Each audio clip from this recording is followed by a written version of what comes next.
Sir, राज्यामध्ये love जिहादची प्रकरण मोठ्या प्रमाणात उघडकीस येत आहे. आपण सुद्धा अनेकदा लव्ह जिहादवर बोलतात आणि प्रकरणं सुद्धा समोर आली आहेत. अहिल्यानगरमध्ये देखील असंच प्रकरण समोर आलंय. राधाकृष्ण विखे पाटील म्हणतायत की येणाऱ्या मंत्रिमंडळाच्या बैठकीत कायदा व्हावा असं मुख्यमंत्र्यांना कळवणार आहे. काय सांगणार? मी सुद्धा राज्यसभेमध्ये खासगी विधेयक आणलेलं आहे, इंटरफेथ मॅरेजेस अँड कन्व्हर्शन. कारण लव्ह जिहाद ही संघटित गुन्हेगारी आहे. एक व्यक्ती तरुणाच्या माध्यमातून सामूहिकपणे सर्व त्याचं कुटुंब, सर्व समाज एकत्रित येऊन मुलीला फसवतात. कधी कधी खोटी आयडेंटिटी देतात.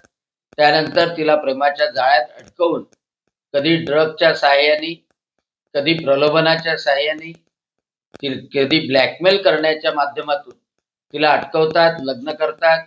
आणि लव्ह जिहादच्या माध्यमातून जेव्हा एका मुलीचं लग्न होतं, तिला 2-3 मुलं होतात, तर मुस्लिम तर जास्त वाढतातच, तेवढीच हिंदूची संख्या सुद्धा कमी होते. आणि त्यामुळे ही संघटित गुन्हेगारी आहे.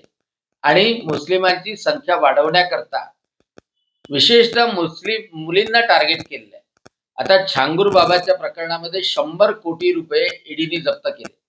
या छांगूर बाबांनी बाबा म्हणून दाखवून त्याच्या पीएच्या ड्रायव्हरच्या मुलीपासून तर तिथे येणाऱ्या भाविकांच्या मुलींना या जाळ्यामध्ये अडकवण्याचं काम केलं. आणि पूर्ण ते जाळं पूर्ण देशभर होतं. आग्र्याची केस उघडकीस आली.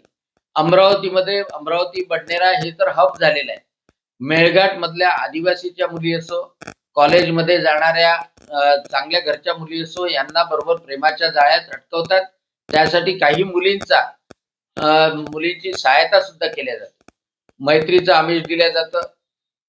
कधी पेयाच्या माध्यमातून मादक पदार्थ दिले जातात आणि त्यांचे फोटो काढले जातात आणि नंतर ब्लॅकमेल केल्या जातात.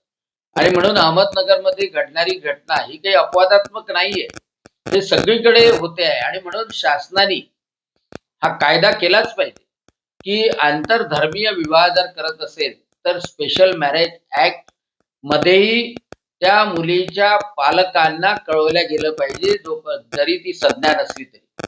स्पेशल मॅरेज ऍक्ट मध्ये लग्नाच्या पूर्वी किंवा लग्नाच्या नंतर जर धर्मांतर होत असेल तर धर्मांतर करण्याची परवानगी ही राज्य शासनाची असली पाहिजे.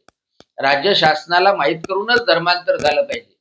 आणि त्यामुळं यासाठी कठोर कायदा करणं अतिशय आवश्यक आहे. फॉल्स आयडेंटिटी देऊन किंवा प्रलोभनाच्या द्वारे, ब्लॅकमेलिंग करण्याच्या द्वारे जर हा विवाह होत असेल किंवा एखाद्या सामाजिक अनेक असे मॅरेज ब्युरो निघालेले आहेत, त्या मॅरेज ब्युरोच्या माध्यमातून विवाह लावण्याचा प्रयत्न होत असेल तर यामध्ये दोषी सापडल्याला किमान 10 वर्षाची सक्तमजुरीची शिक्षा झाली पाहिजे.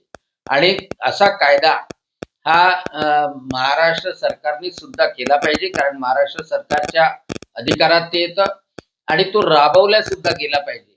तेव्हाच कुठं हे लव्ह जिहादचे प्रकार थांबू शकतात. एबीपी माझा, उघडा डोळे बघा नीट.